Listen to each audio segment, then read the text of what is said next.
안녕하세요. 저는 오남매를 키우고 있는 아빠입니다. 요즘 세상에 애가 다섯이라고 하면 다들 눈을 동그랗게 뜨고 놀라기 바쁘죠. 저 역시 제가 오남매를 키우는 아빠로 살 줄은 상상도 못했는데 사람 일이라는 게 한치 앞을 모르니 재미있는 거죠. 그간 많은 사연들을 접해봤었지만 아마 저처럼 허무맹랑하고 절망스러운 사연이 또 있을까 싶습니다. 아내는 제가 첫눈에 반했던 첫사랑이었어요. 보자마자 어찌나 웃는 모습이 아름답던지 아무 생각이 나지 않고 멍해졌습니다.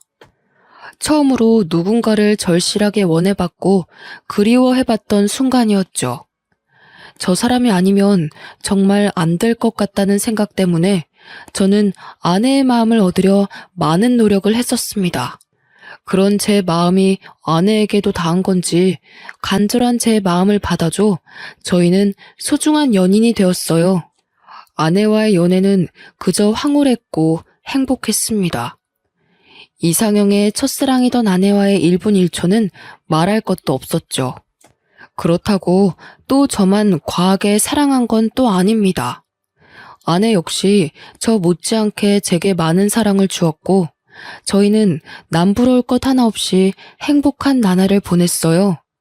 서로가 사회에서 성장해 나가는 모습들을 가장 가까이에서 지켜보며 응원을 해주며 사랑을 키워갔습니다.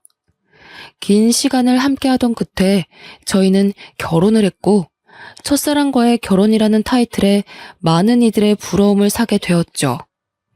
긴 연애 끝에 한 결혼이었음에도 결혼 후 달라진 건 없었습니다. 여전히 아내를 보면 설레는 마음이 있었고 이 사람이 내 아내라는 게 믿기지 않을 정도로 참 좋았죠. 이렇다 보니 저희 부부는 사이가 정말 좋았고 동네에서도 지인들 사이에서도 유명한 인고 부부였습니다. 결혼 후 바로 아이가 생겼고 그 바람에 아내는 퇴사를 결정한 후 집에서 살림과 육아를 맡아줬어요. 분명 답답하고 힘들 법도 한데 제 아내는 오히려 밖에서 온종일 일하는 저를 더 걱정해줬고 많이도 챙겨줬습니다. 그 어린아이를 키우며 버겁고 힘들 텐데 단 한 번도 저녁 밥상을 대충 차려준 적이 없었죠. 그뿐 아니라 아침에도 손수 따뜻한 밥상을 차려주는 아내였습니다. 엄마로서도 아내로서도 100점이던 사람이었죠. 이런 아내와 토끼 같은 자식을 두고 있으니 솔직히 세상 부러울 게 없었어요. 저를 살아가게 하는 원동력이 바로 제 가족들이었죠. 문제 아닌 문제는 사이가 너무 좋아서 그런지 연달아 쭉 아이를 낳게 되었고 결국 5남매의 부모가 되었다는 겁니다. 저희 부부 모두가 아이를 좋아하고 원했기에 3명 정도를 낳을 생각이긴 했어요. 그러나 이렇게 5남매를 키우게 될 줄은 상상도 못했습니다.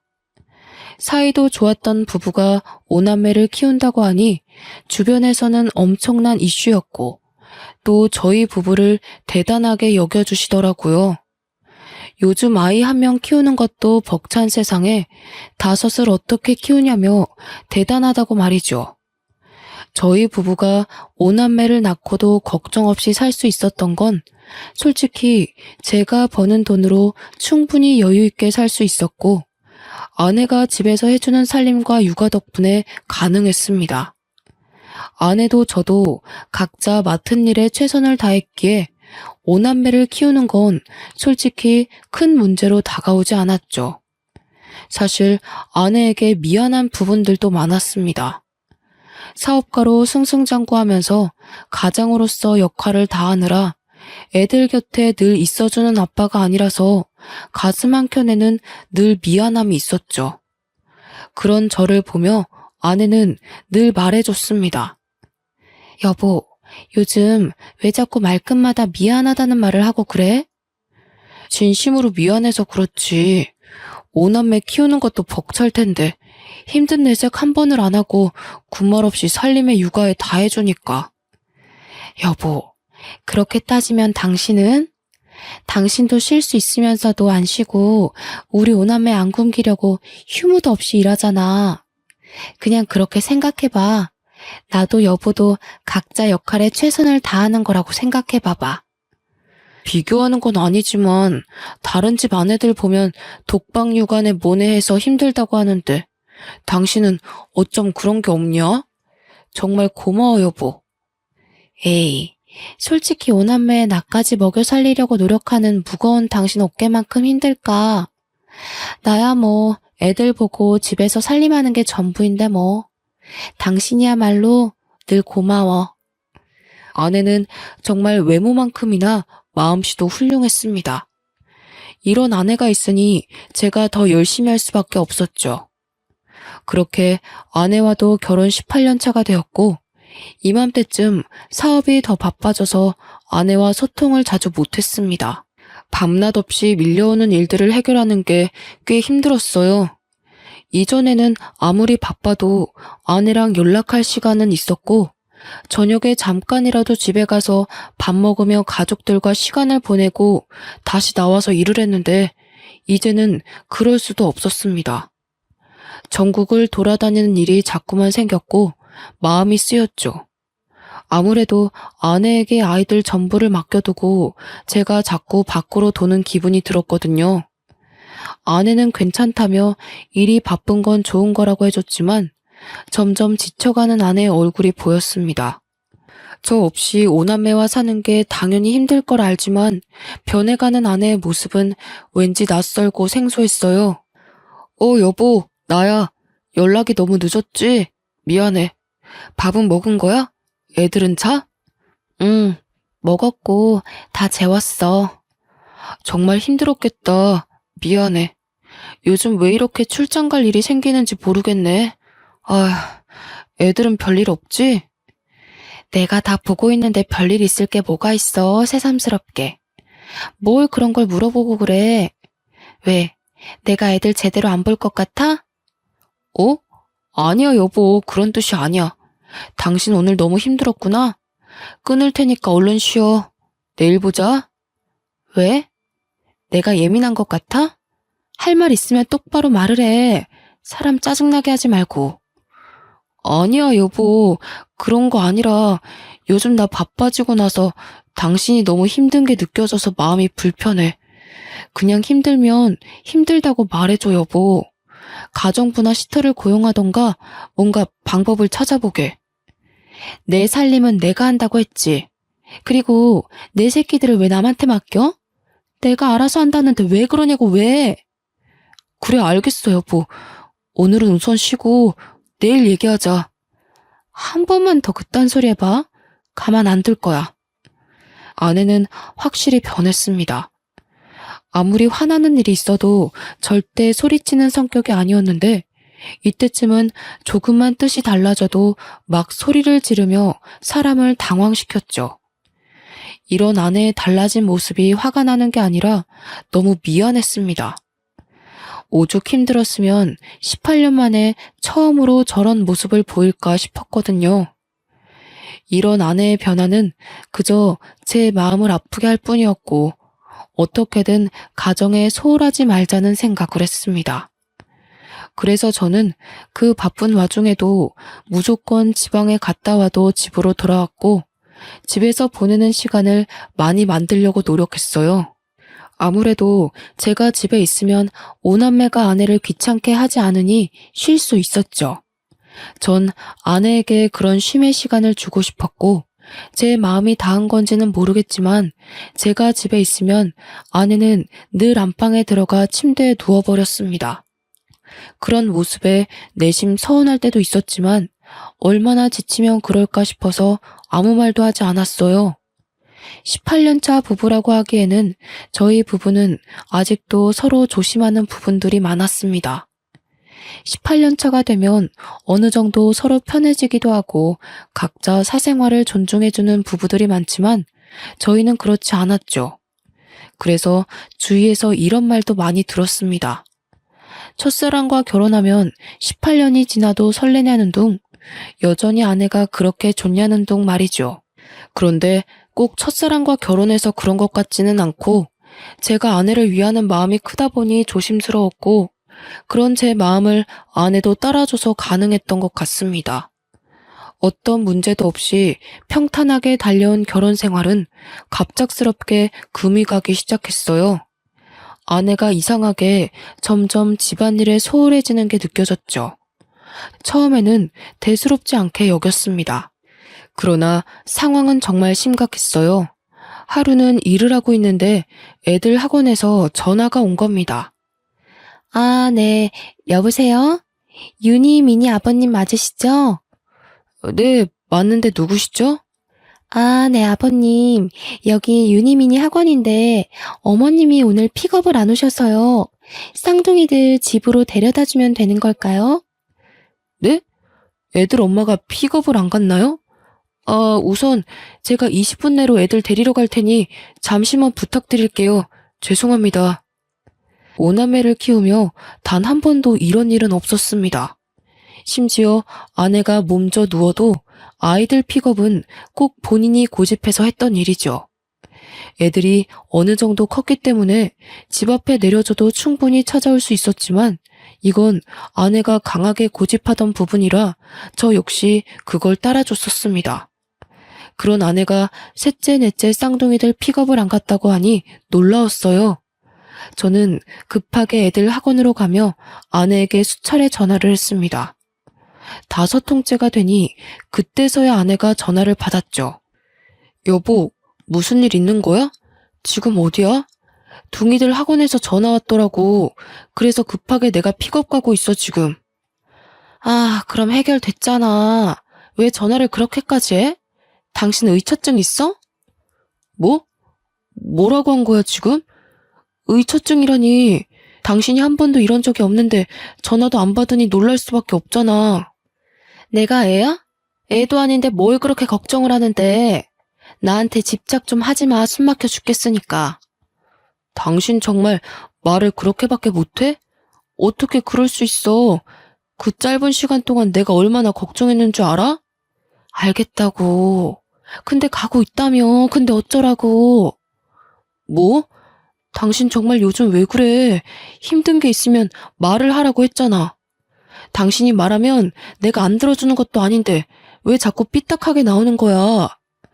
아, 됐어. 그냥 나도 좀 놀고 싶고 쉬고 싶어서 그래. 됐니? 그냥 냅둬. 내가 알아서 할 테니까. 그런 무책임한 소리가 어디 있어. 당신이 놀고 싶고 쉬고 싶으면 애들 케어를 누가 해? 그러니까 내가 애들 시터 고용해서 맡기자고 했는데 그것도 싫다며. 그래놓고 애들 내팽개치고 놀고 싶다는 말이 나와? 더 할 말 없으니 그만 좀 떽떽거려. 짜증나 죽겠네. 이날은 결혼 생활 중 가장 잊을 수 없는 날로 기억되었습니다. 한 번도 못 본 아내의 여러 모습을 봤던 날이었죠. 급한 대로 애들을 픽업해 집으로 간 후 저는 생각이 많아졌습니다. 그제서야 바빠서 제대로 직면하지 못했던 집안 꼴이 보였어요. 늘 아이들 먹거리와 간식거리, 그리고 밑반찬으로 가득 차 있던 냉장고는 텅텅 비다 못해 음료수와 인스턴트로만 가득 차 있더군요. 그뿐 아니라 집안 상태는 엉망이었고 설거지는 가득했습니다. 그걸 하나하나 치우며 가까이에서 보니 집안 상태는 최악이었어요. 여기서 제가 충격을 받은 건 아이들끼리 하는 대화를 듣고였습니다. 첫째와 둘째는 고등학생, 중학생이라서 본인들 의견을 확실하게 말하고 표현할 수 있는 나이였죠. 야, 최솔, 너 어제 엄마랑 이야기해봤어? 아니, 해보려고 했는데 엄마가 집에 안 왔잖아. 오빠, 그냥 내 생각에는 아빠한테 말하는 게 좋을 것 같아. 솔직히 지금 이 상황을 좀 봐봐. 이건 아니잖아. 나도 아빠한테 말하고 싶은데 엄마랑 아빠 대판 싸울까봐 그렇지. 아, 모르겠다. 진짜 엄마 요즘 왜 그럴까? 내가 친구한테 말했는데 자기네 엄마랑 아빠도 이러다가 이혼했대. 엄마가 바람핀 거 걸려서. 야, 최솔, 말 함부로 하지 마. 네 친구네 집이랑 우리 집이랑 같아? 엄마는 그냥 잠깐 방황하시는 거겠지. 엄마가 그럴 사람이냐? 아니, 솔직히 난 이상한 게 한두 가지가 아니야. 오빠는 남자라서 잘 모르겠지만 뭔가 동생들도 다 뭔가 아니야, 됐다. 첫째와 둘째의 대화는 머리를 한 대 얻어맞은 것처럼 충격적으로 다가왔습니다. 순간적으로 애들 방문을 확 열고 들어가 무슨 말이냐고 물어볼까 싶었지만 전 그러지 않았어요. 제 머릿속이 너무 복잡해서 이것들을 정리할 시간이 필요했죠. 생각해보니 아내는 단 한 번도 본인 입장을 내세워 본 적이 없었습니다. 늘 제가 원하는 대로 하려고 했고 아이들이 원하는 대로 살았던 사람이었죠. 그런 사람이 갑자기 이렇게 돌변한 건 단순한 이유는 아니겠다 싶었고 전 생각에 잠겨버렸습니다.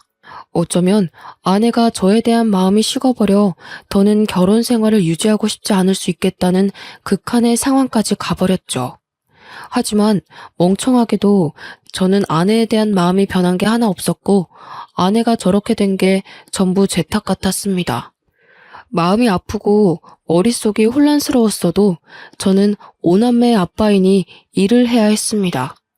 복잡한 심경은 잠시 뒤로 하고 다시 일에 집중하며 살았어요. 여전히 아내는 밖으로 돌았고 첫째와 둘째가 막내까지 돌보고 있다는 사실을 알게 되었습니다. 결국 아내의 의견을 듣지 않고 가사 도우미와 베이비시터를 고용해 아이들을 맡겼죠. 아내에게 대체 왜 그러냐고 따져 묻고 싶어도 너무 바빠서 그럴 시간도 없었고 아내랑 마주할 시간도 없었어요. 분명 아내도 베이비시터와 가사 도우미를 고용한 걸 알 텐데 제게 아무 말도 하지 않는 걸 보고 절망했습니다. 이제 정말 걷잡을 수 없을 정도로 아내와 멀어진 기분이 들었죠. 조금만 지나면 제가 숨 쉴 틈이 생기니 그때가 되면 아내에게 대체 왜 그러냐고 물어보려던 참이었어요. 그러던 어느 날 첫째에게 연락 한 통을 받았고 모든 게 무너지는 기분이었습니다. 다급하게 통곡을 하며 전화가 왔고 그 전화 내용은 셋째가 교통사고가 났다는 연락이었죠. 놀란 마음에 엄마는 어디 있는지 물어볼 새도 없이 정 곧장 병원 응급실로 향했습니다. 그렇게 도착해보니 첫째와 둘째가 울며 의식 없는 셋째 곁을 지키고 있었고 병원 관계자들은 저를 보며 보호자가 맞냐고 묻는데 정말 하늘이 무너지는 기분이었어요. 셋째가 사고가 났는데 보호자인 애엄마가 연락 두절이라 애들이 이러지도 저러지도 못했더라고요. 제게도 물론 전화를 했으나 전 회의 중이라 아예 받지도 못했습니다. 그 긴 시간 동안 애들끼리 얼마나 무섭고 불안했을지 또 셋째는 얼마나 아팠을지 생각하면 가슴이 찢어지는 기분이었죠. 정신이 없었지만 차근차근 해결해 나가려 정신을 딱 붙잡았습니다. 그런데 또 충격적인 얘기를 들어야 했어요. 보호자분, 환자분과 보호자분 수혈 적합검사를 실시해 보았는데 수혈 자체가 불가능하세요. 지금 환자분 혈액 수치가 너무 떨어져서 B형의 혈액을 구해서 응급수혈 해야 되거든요. 여기 보호자가 수혈 동의서 작성해 주셔야 되세요. 네? 왜 수혈 검사가 안 되는 거죠? 아니, B형이요? 제가 윤이랑 혈액형이 같은데 무슨 말씀이세요? 윤이 A형 아닌가요? 네? 아니에요. 방금 검사실에서 연락받았는데 최윤님 B형이라고 확인받았습니다. 혹시 A형으로 알고 계셨어요? 일단 수치가 계속 떨어지니 서명 좀 바로 부탁드려요. 저는 정말 당황스러웠습니다. 우리 셋째가 B형이라니. 저랑 아내는 모두 A형인데 어떻게 B형이 나올 수 있겠습니까? 그제서야 셋째가 저와 닮은 구석이 없는 게 눈에 보이더라고요. 그러나 아내는 닮은 구석이 있기도 했고 오남매가 각자 다르게 생겼으니 그럴 수 있겠지 생각하며 살았습니다. 외적으로는 닮은 게 없었지만 살다 보니 뭔가 저랑 비슷한 구석들이 보였거든요. 아니, 더 정확하게는 애초에 친자가 아닐 거라는 의심을 해본 적이 없었죠. 셋째와 저의 유전자 검사를 진행하는 과정에서 혹시나 하는 마음에 오남매 전부 친자 검사를 실시했습니다. 사실 두려웠어요. 이미 셋째는 제 친자가 아닌 걸 알게 되었고, 셋째가 쌍둥이니까 넷째도 친자가 아니라는 소리였죠. 그런데 혹시라도 오남매 중 한 명도 내 핏줄이 없다면 이 상황을 어떻게 헤쳐나가야 할지 모르겠더라고요. 그리고 대체 아내가 왜 이런 짓을 한 건지 납득할 수 없었습니다. 떨리고 두려운 마음으로 오남매의 친자 검사를 모두 했고 믿고 싶지 않은 결과를 확인하고 손이 떨리기 시작했습니다. 어떻게 5아이 모두가 친자가 아니라는 결과가 나올 수 있을까요? 저는 아직도 믿기지 않습니다. 결과가 확실하냐고 몇 번이나 되물었죠. 참 믿기지 않았던 게 저희 부부는 사이도 좋았고 자연 임신을 수도 없이 시도를 했습니다. 그렇기에 오남매를 무리 없이 낳아서 키울 수 있던 건데 친자가 아니라뇨. 여태 자연 임신을 시도했던 건 대체 뭔가 싶었고 저는 혼란 속에 비뇨기과로 향했습니다. 말을 꺼내기도 어이가 없고 수치스러웠지만 정확히 알아야 했어요. 그러자 의사는 제게 놀라운 말을 해줬죠. 최준호 씨, 혹시 모르셨던 건가요? 네? 제가 뭐를 몰라요? 그냥 말씀해 주세요. 아니, 최준호 씨 무정자증이신데 5남매를 키우신다고요? 그럴 수가 없거든요. 네? 제가 무정자증이라고요? 그럼 자연 임신을 수차례 시도했어도 애초에 불가능이었다는 거죠? 그렇죠. 무정자증이셔서 애초에 아이를 갖는 건 무리신데. 아무래도 아이들 친자 검사를 해보는 게 좋으시겠네요. 말을 하면서도 제 마음이 무겁네요. 놀랍게도 저는 아이를 가질 수 없는 무정자증이었습니다. 애초에 자연 임신을 그렇게 시도했어도 불가능했던 거였죠. 의사의 말을 듣고 나니 모든 퍼즐들이 하나씩 맞춰지기 시작했습니다. 동시에 아내에 대한 증오스러운 마음이 점점 커지기 시작했고 왜 제게 이런 일까지 벌였는지 이유가 알고 싶었어요. 아내를 만나러 가기 전 생각을 정리할 시간이 필요했습니다. 그래서 부부 상담사로 일하고 있는 친한 지인을 찾아가서 그간 있던 일들을 모두 실토했죠. 나 무정자증이래. 그리고 우리 5남매 전부 내 친자가 아니라더라. 이번에 셋째 교통사고 나서 수혈을 해야 했거든. 그래서 내 피 주려고 병원에 말했더니 친아빠가 맞냐고 하더라. 혈액형이 다르다고. 참. 뭐야? 너 이거 사실이야? 친자 검사를 해본 거야? 5명 전부 해봤더니 5남매 전부 내 친자가 아니래. 나는 지금 이것도 충격이지만 대체 그 사람이 왜 나한테 그랬는지 너무 알고 싶어. 나는 몰랐어도 본인은 알았을 거 아니야. 그런데 어떻게 18년을 감쪽같이 속이고 살았을까? 이건 보통 일이 아닌데? 너 괜찮냐? 하도 어이가 없고 충격적이라서 눈물도 안 나온다. 그냥 집사람이랑 대면을 해야 하는데 그 입에서 무슨 말이 나올까 무서워. 나랑 결혼 생활을 하는 내내 외도를 했다는 거잖아. 맞지? 준호야, 내 말 잘 들어.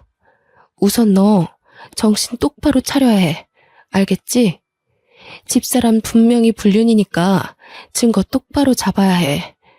열받고 감정이 격해지겠지만 결국 이성 찾고 증거를 찾는 게 준호 네가 이길 수 있는 방법이고 복수할 수 있는 방법이야. 어떻게 증거를 찾아야 할지도 모르겠어. 그냥 머릿속이 백지처럼 새하얘. 내가 아는 탐정이 있거든? 내 지인인데 정말 합법적으로 증거 잘 찾아주니까 그쪽 도움 받아봐. 내가 말해둘게. 알겠지? 혼란스러워 아무 생각도 할 수 없었던 저였지만 지인의 도움으로 조금씩 자리를 잡아가게 되었습니다. 아내에게 왜 그랬냐고 당장이라도 따져묻고 싶었지만 지인과 대화를 해보니 증거를 찾는 게 우선이라는 생각이 들었죠. 그래서 열받고 분하지만 증거를 찾을 때까지는 입을 다물고 있기로 했어요. 솔직히 많은 생각이 들었습니다. 5남매 모두 아빠가 다른 건지 아니면 다 같은 아빠인 건지 이것조차 알 수 없는 상황이니 미치고 팔짝 뛸 노릇이었죠. 그렇게 하루하루를 애타며 그 결과를 기다렸고 드디어 아내의 화려한 비밀을 알게 되었습니다. 아마 제 사연을 읽는 분들도 많이 놀라실 텐데 차분히 말해볼게요. 아내에게 상간남은 총 4명이었습니다. 여기서 멈추지 않았던 충격은 이 4명의 상간남들이 전부 저희 집 맞은편 아파트에 살고 있었죠. 결국 애 5을 키우는 애엄마가 한 동네에서 5살림을 하고 있었다는 말인데 전 정말 쓰러질 뻔했습니다. 얼마나 간이 크면 어떻게 이런 짓까지 할 수 있었을까요? 더군다나 애들과 같이 사는 이 동네에서 그러고 싶었을까요? 증거를 찾아다 주신 탐정이 제게 이런 말을 했습니다. 제가 탐정일 10여 년 동안 하면서 이렇게 미친 여자는 처음 봅니다. 애엄마가 집 앞에서 5살림을 차린 건 진짜 처음 봐서 제가 며칠 내내 주의 깊게 본 거였거든요. 제가 착각했을까 봐요. 정말 5살림 맞나요? 증거를 받긴 했는데 아니 상식적으로 믿기지가 않아서요. 별꼴 다 보는 저도 황당한데 얼마나 놀라셨겠어요. 다른 거 다 필요 없고 얼른 이 증거로 상간남 소송 싹 다 해버리고 이혼하세요. 저 여자는 고쳤을 것도 없어 보입니다. 본인의 일이 저렇게 불륜 저지르는 사람들 증거를 찾아주는 일이지만 이런 수준은 처음 봤다며 많이 놀라더군요. 그 놀라는 모습을 보고 있자니 제가 더 마음이 불편했습니다. 탐정이 힘들게 찾아준 4명의 상간남 머리카락을 저희 자식들과 친자 검사를 실시했습니다. 어이가 없어서 말이 나오지도 않았어요. 이 상간남들이 전부 우리 5남매 친부들인데 하나같이 모두 화려하더군요. 첫째 아들의 친부는 우리 집 앞집에 살고 있던 노총각이었죠.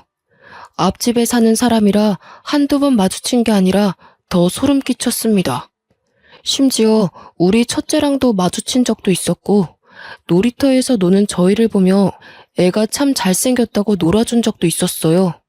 지금 와서 생각해보면 저랑 애만 빼고 둘은 아주 스릴 넘치는 짓거리를 하며 그 더러운 관계를 유지했더라고요. 첫째 친부의 정체를 알고 나자 온몸에 힘이 빠졌지만 아직도 들을 상간남들이 너무 많이 남아서 멍하니 들었습니다. 둘째 딸아이는 우리 집 윗윗집에 살고 있는 60대 유부남이라고 하더군요. 이 집은 제가 또 잘 알아서 눈물이 날 것 같았습니다. 60대 부부가 참 열정이 넘쳤고 자주 마주치게 되어 저희 집에서도 그 집에서도 함께 술자리를 자주 가졌었죠. 제가 형님, 형수님 하며 깍듯하게 대했고 서로 참 잘 지냈는데 어떻게 이런 일이 생길 수 있는 건지 모르겠더라고요. 심지어 아내가 둘째 임신했을 때 그 형님과 형수님이 저 대신 아내를 잘 챙겨주셔서 비싼 선물도 자주 해드렸었습니다. 그런데 지금 와서 보니 형님은 지혜를 임신한 아내를 챙겼던 거였죠. 저와 형수님을 제대로 기만한 거였습니다. 세상에 믿을 사람 하나도 없다지만 어떻게 이런 일이 있을 수 있을까요? 저는 둘째 친부의 정체를 듣고 참았던 눈물이 쏟아졌고 멘탈이 무너졌습니다. 더는 버틸 수 없었고 듣고 싶지도 않았죠. 그러나 너무 야속하게도 들어야 했고 알아야 했습니다. 셋째, 넷째, 우리 쌍둥이들 친부는 맞은편 아파트에 살고 있는 20대 건장한 청년인데 아마 눈마저 어떻게 불륜을 저지르다 애가 생긴 것 같았습니다. 그러다 관계가 유지가 되었던 것 같았죠. 이쯤 되니 아내의 능력에 무한한 박수라도 쳐주고 싶더군요. 마지막 우리 막내 친부는 아파트 헬스장에서 만난 30대의 몸 좋은 트레이너였는데 이건 제가 이어준 사이 같아서 절망했네요. 아내가 체력적으로 많이 힘들어하고 애들 보느라 답답해하는 게 마음이 불편해서 아파트 상가에 있는 헬스장이라도 가라고 돈까지 쥐어줬거든요. 가기 싫다는 아내에게 꼭 가서 운동하라며 다그쳤죠. 아내가 우울증이 올까봐 어디라도 나가서 조금 움직였으면 하는 마음이었는데 거기서 트레이너랑 눈이 맞아 막내가 태어날 줄은 몰랐죠. 노총각에 60대 유부남에 20대 청년에 30대 트레이너까지. 한 동네에서 이렇게 바람을 피는 것도 아주 대단하다 싶었습니다. 능력이 아주 좋은 거겠죠? 저는 자리를 깔아줘도 못할 것 같았거든요. 눈이 확 뒤집혔고 충격을 너무 많이 받아서 말도 제대로 못하고 있었는데 아내가 집으로 왔습니다. 한동안 외박도 말없이 하고 집안일은 아예 손을 떼버렸고 애들도 제대로 보지 않았죠. 아내가 오면 다툴 게 뻔했고 이 놀라운 사실을 애들이 듣기는 원치 않았습니다. 혹시 몰라 이웃집에 나눠서 애들을 맡겨뒀고 불 꺼진 집에 조용히 앉아있으니 아내가 놀라서 먼저 말을 하더군요. 아, 깜짝아. 뭐야, 집에 있으면서 인기척도 안 내고 불은 왜 다 끄고 있어? 애들은? 이게 뭐냐? 당신 눈으로 직접 봐봐. 아주 재밌던데? 뭐야? 당신 나 미행이라도 한 거야? 어떻게 이 사진들이 다... 내가 시간이 남아 돌아? 이딴 더러운 짓 하는 아내 미행이나 하고 다니게? 너 정말 화려하더라. 너무 더러워서 말도 못 꺼내겠다. 노총각의 60대 유부남에 20대 남자의 30대 트레이너까지. 당신 대단하더라. 여보, 그게 내가 다 설명할 테니까 기회를 줘. 응? 무슨 설명이 필요해. 애 5을 낳은 엄마가 한 동네에서 5살림을 하고 있었는데. 안 그래? 나 하나만 좀 물어보자. 나한테 대체 왜 그런 거냐? 내가 당신을 좋아해주니까 만만했어? 난 좀 머저리 같으니까 남편으로 두고 당신은 욕구 풀고 다닌 거야? 여보, 정말 그런 거 아니야. 웃기지 마. 뭐가 아닌데 대체. 애가 5인데 내 친자식이 한 명도 없다는 걸 어떻게 받아들일까? 어? 너는 내가 가만 안 둘 거야. 날 기만한 죄도 있지만 5남매들 인생도 꼬이게 한 죄값 내가 받게 해줄 거라고. 애들이 당신 실체를 알아봐. 얼마나 충격 먹겠냐? 어? 나도 애들이 누구 애인지 몰랐다고. 한두 명이어야 나도 계산하지. 한 명도 당신 친자가 없는 건 나도 몰랐다고. 아, 물론 섞인 건 알았지만 진짜 몰랐다고 나도. 미친 소리 하고 있네. 당신이 사람이냐? 짐승이지. 입이라도 다물고 있어. 추하다 당신. 아내와 대화를 했지만 역시 말 같지도 않은 소리를 하며 저를 더 열받게 했습니다. 애들 아빠가 섞인 건 알았지만 누가 누구 아이인 줄 몰랐다는 말을 듣고 충격을 받을 수밖에 없었죠. 거기다가 친자가 하나도 없을 줄 몰랐다는 말에 전 기함을 토했습니다. 더는 아내를 상대하고 싶지도 않았고 저는 정신을 바짝 차리고 아내에게 복수를 했어요. 저렇게 개념 없는 아내에게도 약점이란 게 있었습니다. 바로 교수인 장인과 교감인 장모였죠. 워낙에 엄격하신 분들이라 이 사실을 알면 제가 뭘 하지 않아도 난리가 날 걸 알고 있었고 그걸 노렸어요. 장인 장모님께 드릴 말씀이 있어서요. 거두절미하고 이 사진들 좀 보세요. 자네 지금 이게 뭐 하는 겐가? 갑자기 찾아와서 무슨 이런 흉측한 사진들을. 이거 지금 우리 아영이가 맞나? 어? 바른 대로 말해보게. 네, 맞습니다. 저희 동네에서 5살림을 하고 있었더라고요. 우리 첫째 아빠는 앞집 총각이고 둘째 아빠는 윗윗집 60대 유부남입니다. 그리고 둥이들 아빠는 맞은편 아파트 20대 남자고 막내는 아파트 헬스장 30대 트레이너예요. 한마디로 제 자식은 하나도 없다는 말입니다. 뭐야? 이게 사실인가 자네? 네, 사실이죠. 곧 그 사람도 올 겁니다. 제가 미리 선수 쳐서 온 거예요. 제가 이걸 보여주니 미안하다고 비는 것도 아니라 뭐라는 줄 아세요? 애들이 섞여 있는 줄은 알았지만 누가 누구애인지는 몰랐다고 하던데요. 심지어 제 친자식이 아예 없을 줄은 몰랐다고 변명까지 했습니다. 이런 망할 것 같으니라고. 당신 뭐해? 당장 전화해서 집으로 튀어오라고 해. 안 그래도 전화 중이에요. 모든 얘기를 듣고 증거들을 본 장인 장모는 난리도 아니셨죠. 교육자 집안에 이런 오점은 있을 수 없다며 아내를 호적에서 파내고 쫓아냈습니다. 아내가 와서 빌고 또 빌었지만 어느 정도 수준이 돼야 용서도 해주는 것이라며 이 정도 수준은 용서조차 구하는 것이 잘못이라고 하셨죠. 역시 제가 본 장인 장모님답게 팔이 안으로 굽지 않고 현명하게 대처를 해주셨어요. 장인 장모의 돈이 없으면 갯불도 없는 아내이기에 아내는 빌고 또 빌어야 했습니다. 그럼에도 불구하고 장인 장모는 아예 아내를 쳐내버렸고 저 역시 법적 대응을 시작했죠. 이 시간이 제게 너무 힘든 시간이었는데 장인 장모가 수없이 찾아와 사죄했습니다. 아내를 잘못 키웠다며 너무 미안하다고, 사위 인생 박살내서 면목이 없다며 참 마음이 아플 정도로 우셨습니다. 아내가 정신을 못 차리니 두 분이 부모인 죄로 대신해서 사죄를 하고 싶다고 하셨죠. 사실 두 분 잘못이 뭐가 있겠습니까?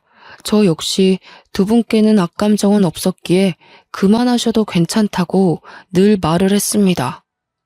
아내와 법적으로 다투던 것들이 이혼뿐 아니라 많고 다양한 상간남 소송을 전부 하고 있었고 양육권 문제도 있었죠. 사실 제 친자는 하나도 없는 우리 오남매는 아내가 키우는 게 맞긴 합니다. 그러나 저런 능력도 없는 아내에게 오남매를 보내고 싶지 않았어요. 애들 미래가 어떻게 될지 뻔히 보였습니다. 거기다 아무렴 키운 정이 있고 내 새끼들로 여태 키웠는데 친자가 아니라고 해도 도저히 오남매를 버릴 수는 없었습니다. 그래서 제가 오남매를 키우기로 했고 법정에서도 경제적 능력이 있는 제 손을 들어줬습니다. 여기서 오남매의 의견도 물어봤는데 어느 정도 사실을 알게 된 오남매 모두가 저와 함께 살고 싶다고 의견을 냈죠. 긴 싸움 끝에 아내에겐 위자료를 받고 이혼을 끝냈고 상간남 소송도 전부 승소해 위자료를 아주 두둑하게 챙겼습니다. 우픈 얘기지만 상간남이 많으니 위자료만 해도 억소리가 나더군요. 거기다 아내는 제게 오남매 양육비를 매달 줘야 했기에 막막할 겁니다. 경력 단절에 능력 부족인 아내가 무슨 일을 할 수 있을까요? 큰 사건을 겪었고 슬픈 진실을 알게 되었던 저와 오남매는 오히려 이전보다 더 돈독해졌습니다. 누구 자식들인지 충격이 컸을 텐데 더 씩씩하게 지내줘서 참 고마운 거 있죠? 아내와 살았던 기억을 전부 잊어내고 싶었고 5살님이나 차린 그 동네에서 오남매와 살기 싫었기에 저희는 기회 삼아 더 좋은 집으로 이사를 했어요.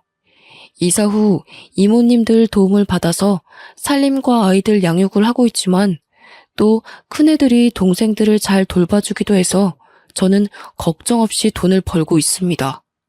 그리고 끝까지 사죄하시던 장인 장모님이 아내는 버렸지만 오남매와 저를 놓지는 못하셨어요. 제가 일이 바쁜 것도 알고 오남매를 엄마 없이 키우려면 얼마나 신경을 많이 써야 하는지 아셨기에 따뜻한 손길을 내밀어 주셨습니다. 간혹 이모님들이 사정이 있거나 하면 두 분이 오셔서 오남매를 봐주시기도 하고 오남매 각자에게 통장도 지어주시고 노력을 많이 하고 계세요. 처음에는 아예 연을 끊어버리고 싶었으나 두 분에게는 애틋한 손주들이라 그럴 권리는 없다고 판단해서 아내와 절대 접촉하지 않는 조건으로 허락을 했습니다.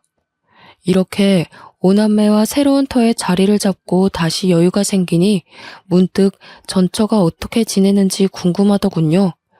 그런데 아내의 소식을 윗윗집에 살던 형수님께 들었습니다. 제가 상간남 소송을 하면서 유부남이었던 둘째 친분에도 풍비박산이 났거든요. 형수님과 함께 서로 울면서 참 고통을 겪어냈었는데 1년이 지나고 전화 한 통이 왔었죠. 잘 지내고 있지? 애들도 괜찮고 너도 괜찮은 거지? 네, 저희는 이제 안정을 되찾았어요. 그나저나 형수님은 괜찮으세요?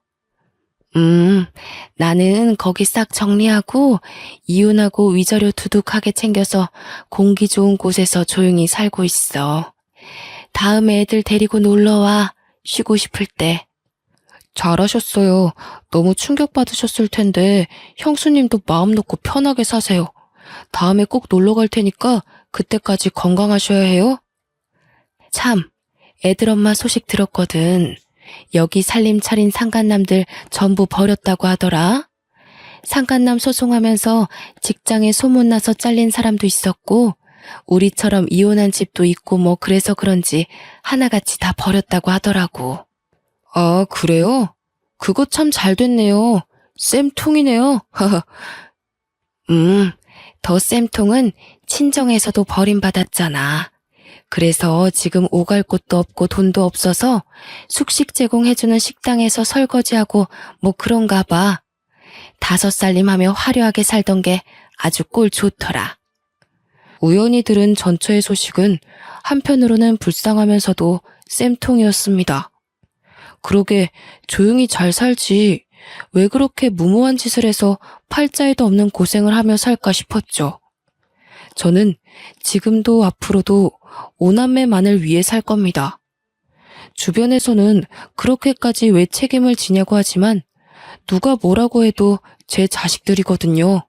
제 사연을 끝까지 봐주신 분들도 왜 친자가 아닌데 키우냐는 말보다는 오남매와 제 앞날을 응원해 주시길 바랄게요. 긴 사연 들어주셔 감사드리고 돌다리도 두들겨 보고 건너자고요 우리.